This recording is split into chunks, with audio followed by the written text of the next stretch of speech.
my little face, whatever, my tag is missing. What You tag? have, see what you have under your name? Mine is missing. I don't know where it went. Hold on. I could do it for you. Hang on. We're gonna blame it on computer issues. I've had computer issues. I had to enter all new information, and so I Oh don't know. my gosh. Okay, I'm doing it for you. Okay, good, Uh, because I didn't see any place to no. enter it. So that's why I have all that Welcome. crazy stuff after my name. Right. I was going to say, welcome to, there we go. There we go. Look, see how Yeah. that's so much better. Yes, the platforms. We're talking about platforms today, and this just proof you got to work and roll with the platforms. It's really true, and I will say, I literally, even in this last week, I had some, different author groups, people complaining that this platform isn't showing their sales, and this platform isn't working with their ads, and this platform isn't. And I even had some issues where I had it just links just stopped working. And Mhm. so as we go through today and we talk about different platforms, nothing's perfect, Yeah. but also nothing is set it and forget it. You have to be in there. You have to be checking things on a regular basis, if not every week, every, so often. So just keep that in the back of your head Mhm. as we go through that technology is always going to be a little goofy. And also these platforms update and change things all the time and may or may not tell you that they have done Oh, that. they don't have to. They don't have to. No, I say it could be your best friend or your worst enemy right. platforms. And then Yeah. I don't know about you, Jen. So I've been having some well, I do know about you because we just talked about some computer problems. I've been having some computer issues as well, not at the same level you are, but every time they go to fix it, they're like, clear your cache. And I'm like, no, You just don't destroy do all it. my Don't everything. do it. And Right? so I was logging in today. It was to our platform that we use to stream to live Yeah. stream. It was like, "What's your password?" I'm like, "Oh, don't you know this?" And so we have to give ourselves like the grace and the time to be able to realize the platforms are meant to work for us, Yeah. but we have to be aware of them. And I think when and we're talking about self-publishing and we're talking about platforms, I think that's the same. No, I don't think. I know that's the same when it comes to the two core platforms, Jen, that most people use to self-publish, which is Amazon, it's KDP, Mhm. and Ingram Spark. Right. That changes regularly. I mean, there have been some big changes in those two platforms just this year. Right. Absolutely. Absolutely. And so those are worth staying on top of. Amazon recently changed their categories and how they do all of that. Yeah. Ingram Spark, you used to have an upload fee if you didn't have a code. Yeah. They've gone away with that, but they have introduced some other things instead. So it may or may not be advantageous. Yeah, there's nothing's for free. Actually, Yeah. I'm working with a couple of authors right now where we're updating some manuscripts and such. And it's also interesting, Jen, the mixed opinions about where do you get your barcodes? Do you let the platforms generate your ISBNs or ISBNs, or Mhm. do you own them? Like, what does that look like? And so even though as we're opening this discussion today, I want everyone to realize there's like as many ways from point A to point B as there are opinions on how and which publishing platforms and such that you should consider. But I think today, Jen and I really want to share how we use Amazon's KDP and Ingram Spark as print on demand platforms for authors. Of course, there are other options out there that people use, but these are the two largest. Yeah, they really are. They really are. 80% of all books are bought on Amazon, and there are aggregators such as Draft to Digital and Smashwords. Draft to Digital now owns Smashwords, and I like them a lot for other things other than Amazon, but I think Publish, Drive, and some other things. Mhm. And they're great for other because there's so many platforms you can be on, but Right. not for Amazon. Amazon, you should almost always go direct. That means you open your own Amazon. If you already have an Amazon account that you shop from, they use that same account in your KDP. So it's kdp.amazon.com, Yep. and it'll automatically fill it in there for you. And you go ahead and upload all your information that way.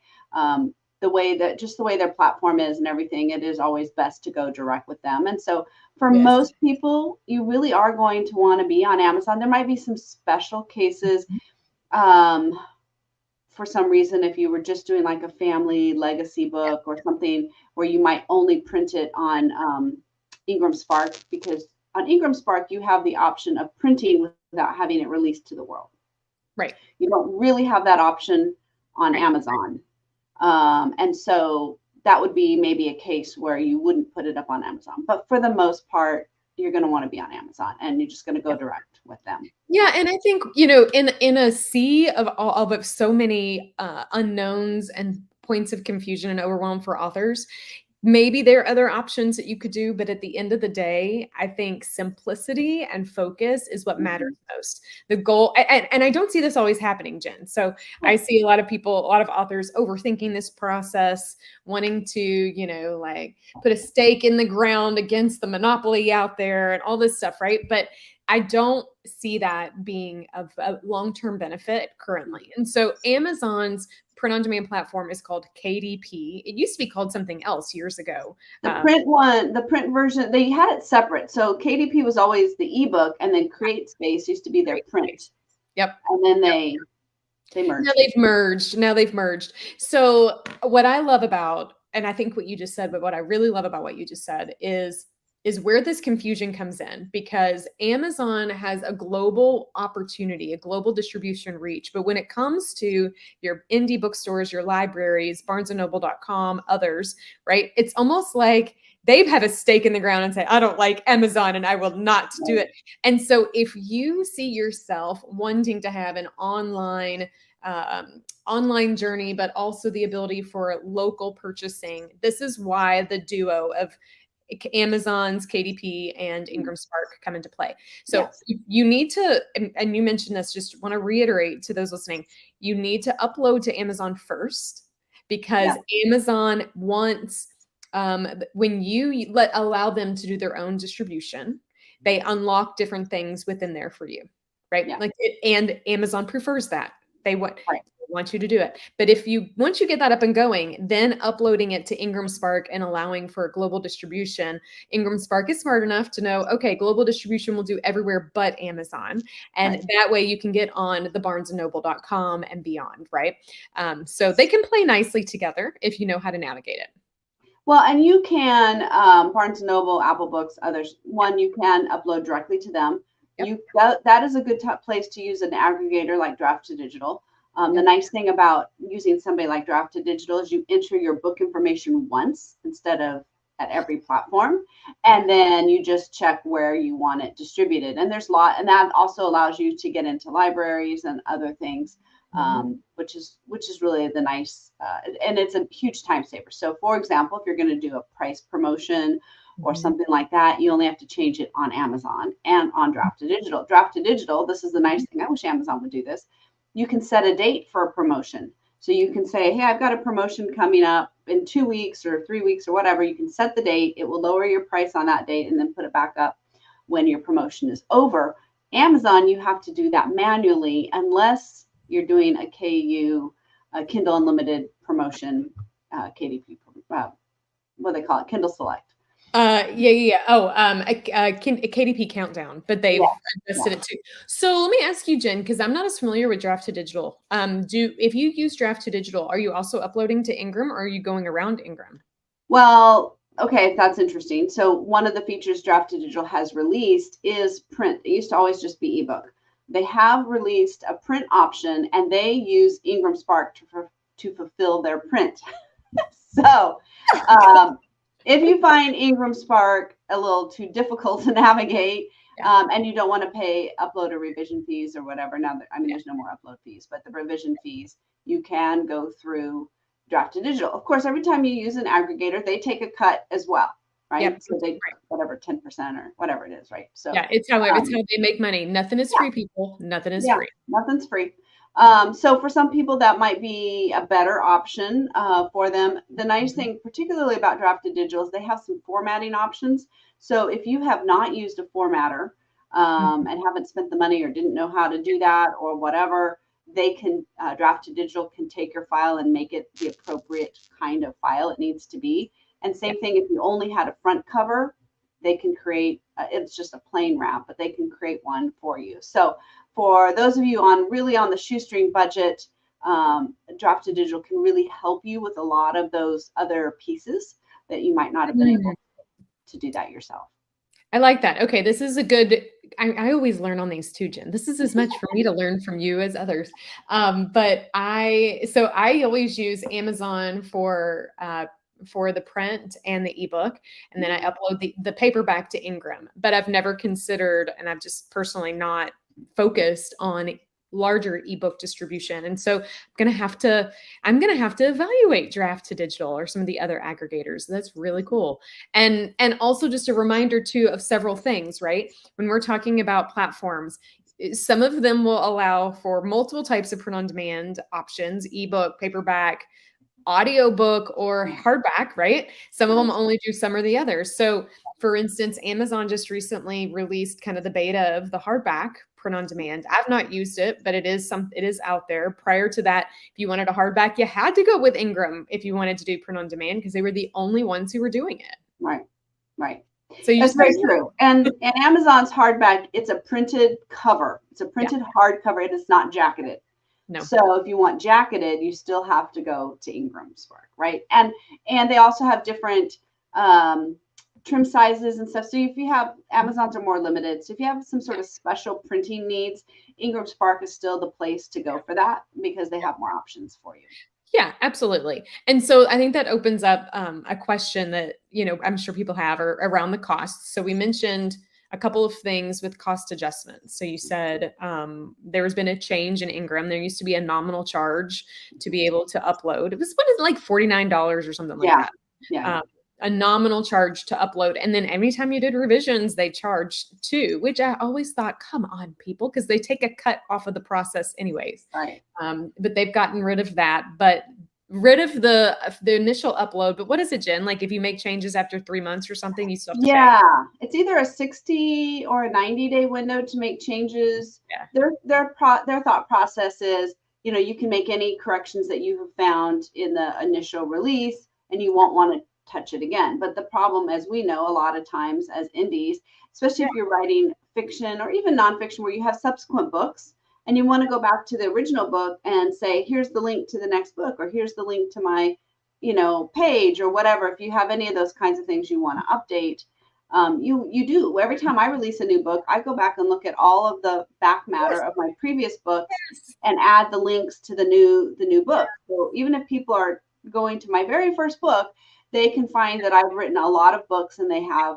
the option to check them out, see where they are. So that's one thing would be helpful for a lot of people, is you might want to be able to update some of that. And if you don't have a code, so the codes are usually found through industry groups. 20 Books used to have one. I get mine through Ally, the Association of Independent Authors, or Alliance of Independent Authors. The IB Independent Book Publishers Association, IBPA. They have them. So a lot of times you'll join like an industry organization and pay their $100 and something a year membership fee. But then one of the benefits, and there's lots of other benefits, but one of the benefits is you get these free codes. So for somebody like me who does a lot of books every year, those revision codes are really helpful to have. They're huge. Yeah. I mean, in perspective, I don't want authors to go, oh, well, the whatever the nominal charge is on Ingram, I'm not going to put information about the new books in the back because of that. Like, you should.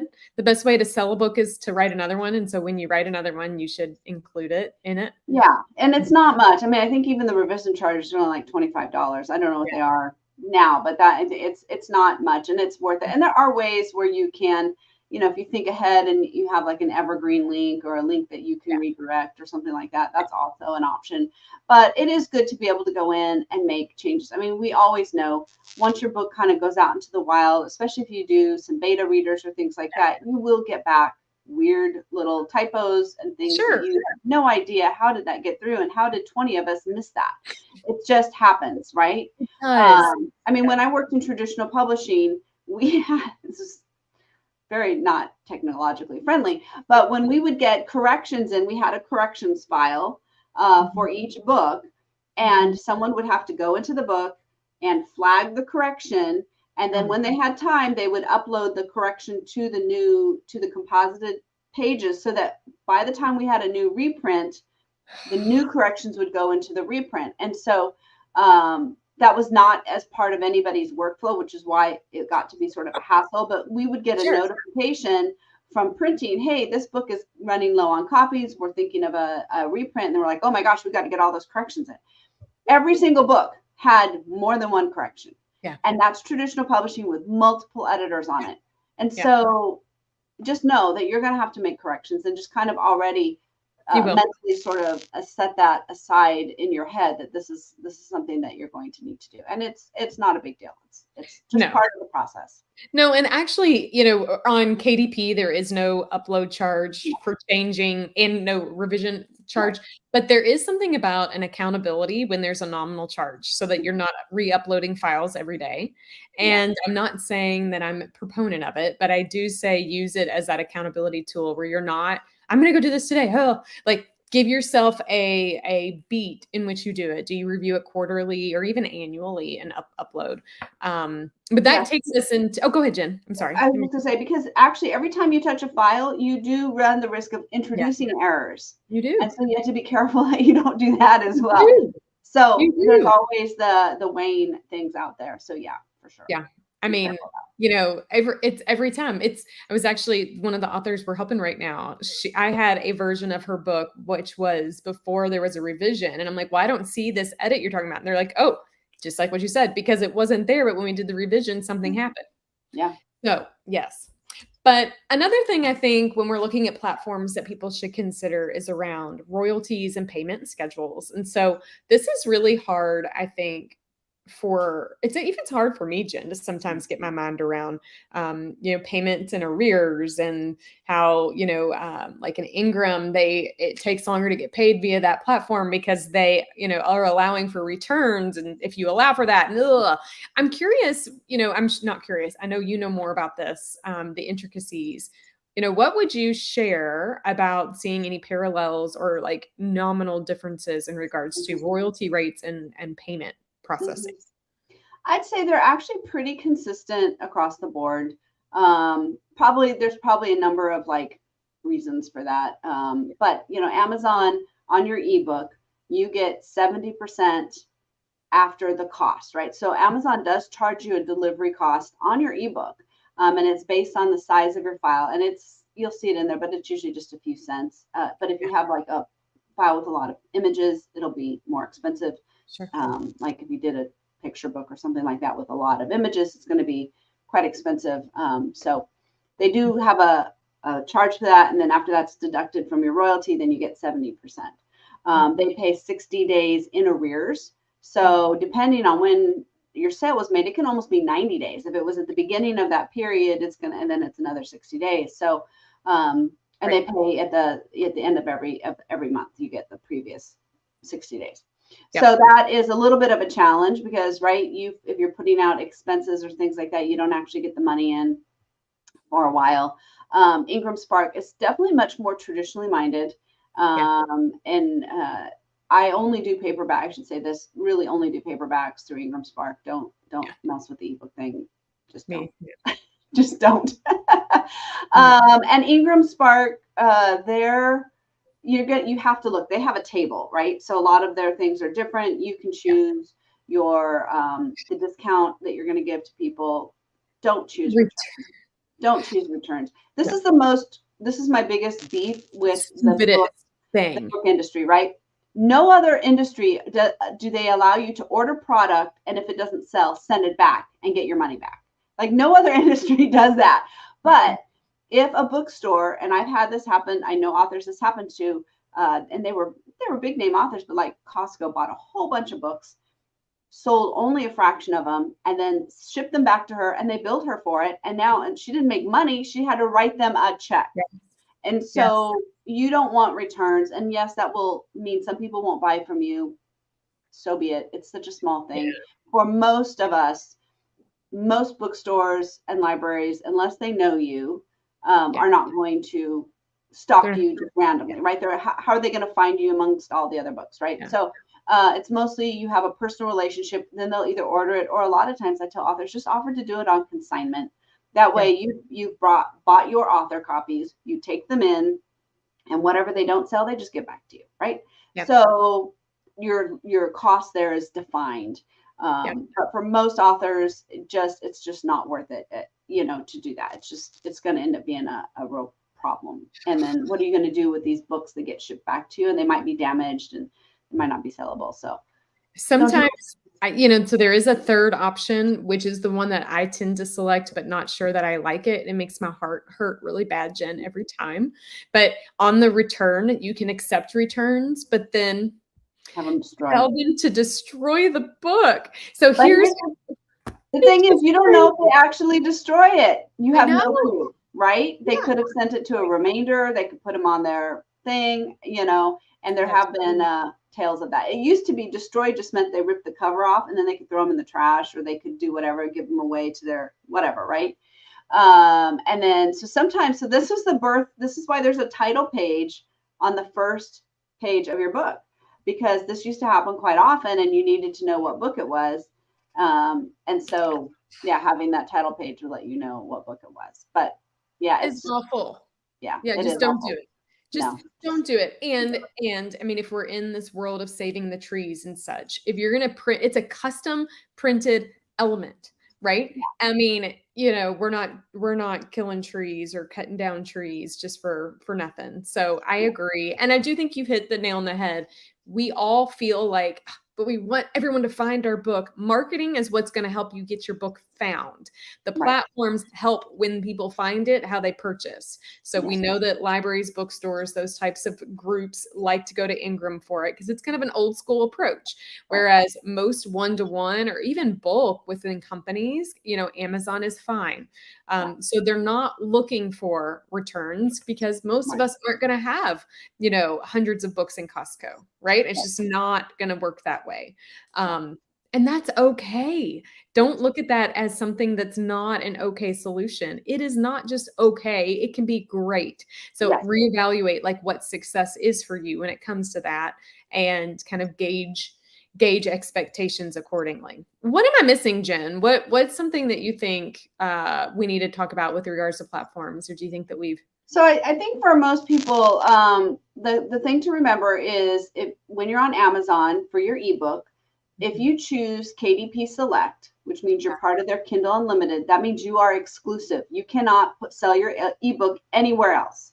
You can't sell it on Barnes & Noble. You can't sell it on Apple Books. You can't sell it off your own website. You have got to be exclusive.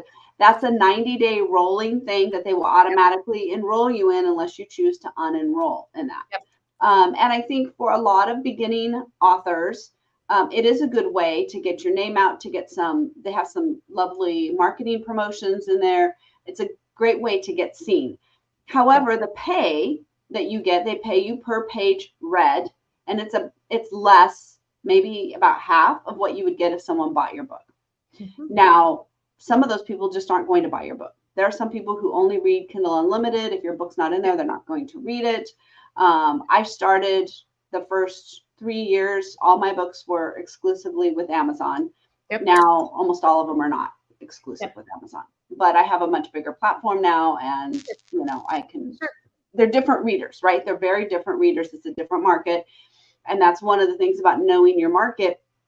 Kindle Unlimited really is a lot of fiction readers, and certain fiction like romance, very, very, those people read a lot, and so Kindle Unlimited is fantastic for them because they're paying $11.99 a month.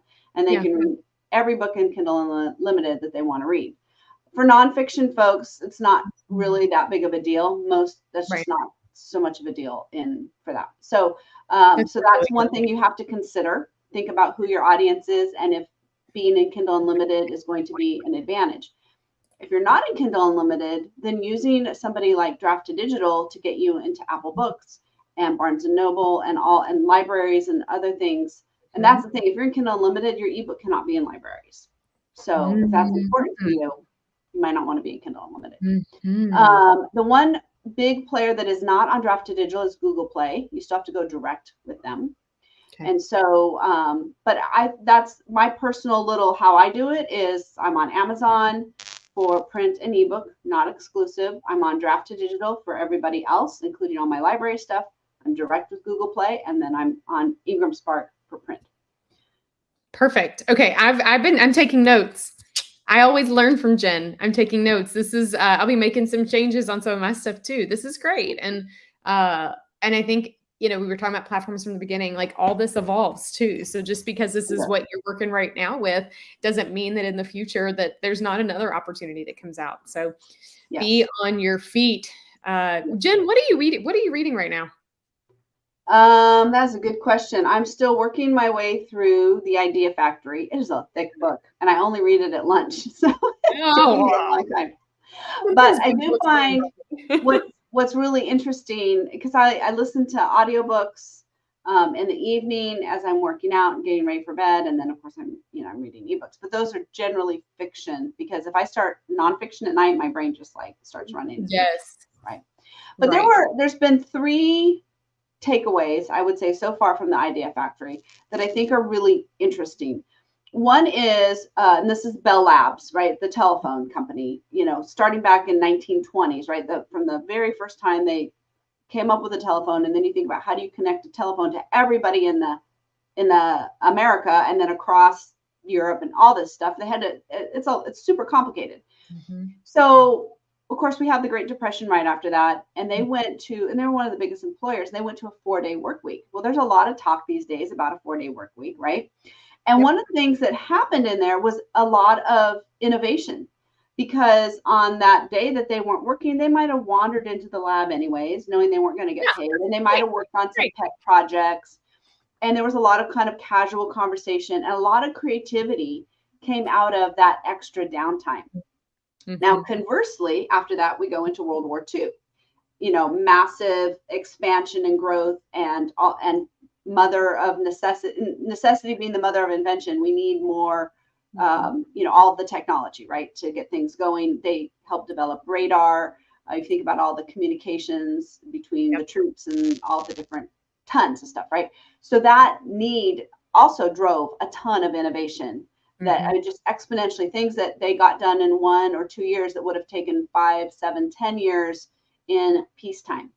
And so that is also, so how do you hold those 2 things in tension?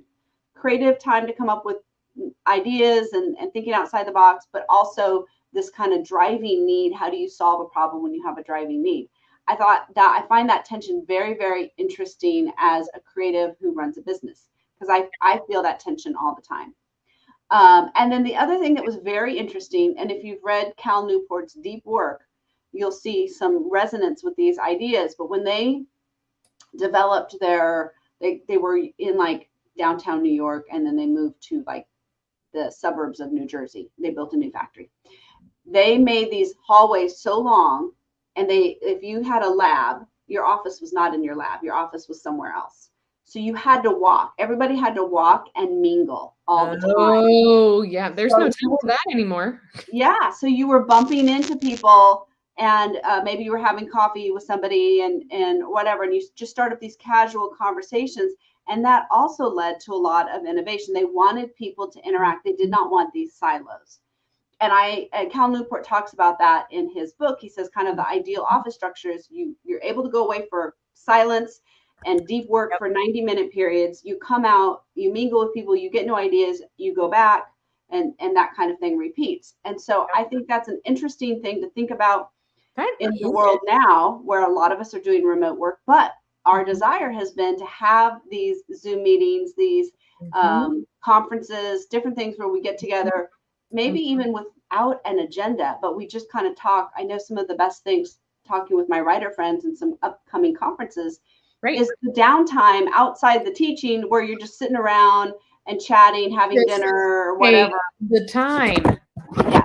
So I think those 3 ideas are really, really interesting to take away from that, and to think about how do you get an influx of fresh creativity, fresh ideas into your world, and how do you kind of execute on those? So just some interesting things to think about. Well, I'm not too deep in the book I'm reading, but I do want to share before we wrap up today an idea that happened from the newest book I got. It's a fiction book. I haven't told you this yet. When we were on vacation last week, we stopped in Savannah on our way to Florida, one of my favorite cities. And they have a little bookstore there that, of course, Jen, I would love because you would love it too.